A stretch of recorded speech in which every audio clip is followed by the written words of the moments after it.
joining us now to discuss that Ukraine Peace Summit that took place in Switzerland over the weekend. We are joined by Jozef Hrabina, Geopolitical Risk Advisor from Geopolitical. Good morning, sir, and welcome to TVP World.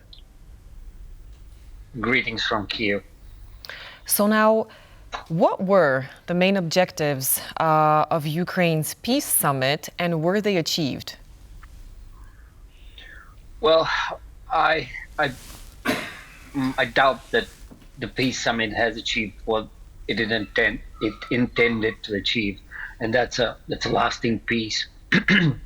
But it's a good step going forward that there is a peace initiative going on, and it's so sad that it's not joined by all major actors such as China or the global South hasn't, or the leaders of the global South such as India or South Africa or Saudi Arabia. They wouldn't sign the joint communique, but I also understand their concerns.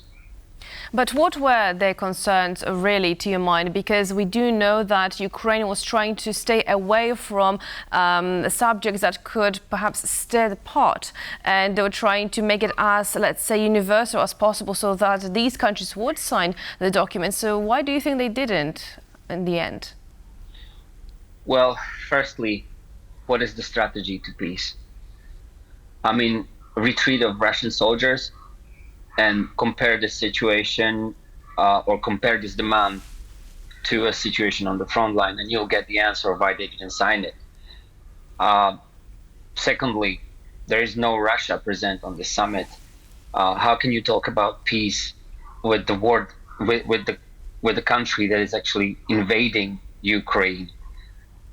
Regardless of how cynical that is, without discussing peace with Russia, there will be no peace, right? Of course, there's very little hope that Russia is actually interested in peace, and that's also complicating the situation right now.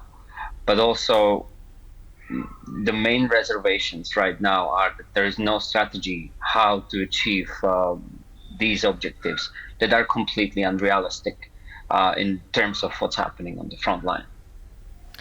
Now, what about, we spoke about these countries that were there and those that were no-shows. So China didn't appear at this peace conference.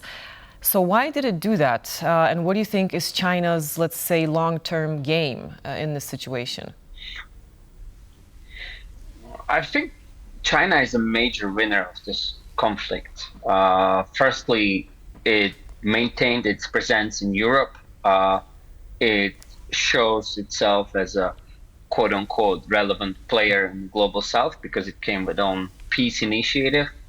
It has been multiple times said that China should be a part of peace solution on the ground. So China has managed to position itself as a decisive actor, even though we're talking about the region that is very distant from China mainland. And thirdly, China has managed to increase its influence over Russia to an extent that I would say Russia is now more dependent on China than China on Russia. So their game is to keep this status quo that it has managed to achieve as long as it's possible. And if the China will be able to posit itself as a peace or peacemaker in Ukraine, then, however cynical that sounds, it will be just another victory for China. So as long as these peace efforts will incorporate China, then they will be satisfied.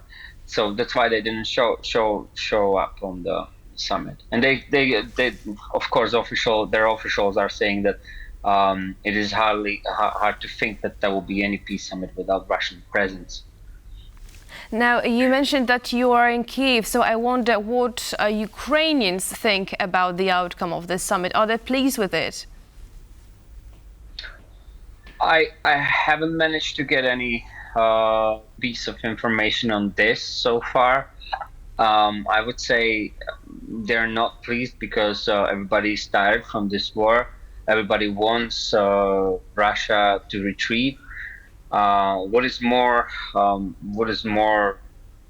where the Ukrainian society is more optimistic is that the military aid has finally arrived, and they can feel it on the front line. And also that there are new initiatives to help Ukraine to keep it afloat. But they're also aware that this is to keep them afloat, and they just don't want to be kept afloat. They want some solution already. Right, all right. Well, Mr. Jozef Hrabina, geopolitical risk advisor from Geopolitical, thank you very much for your insight and for speaking to us here on TVP World this morning. Thank you for having me.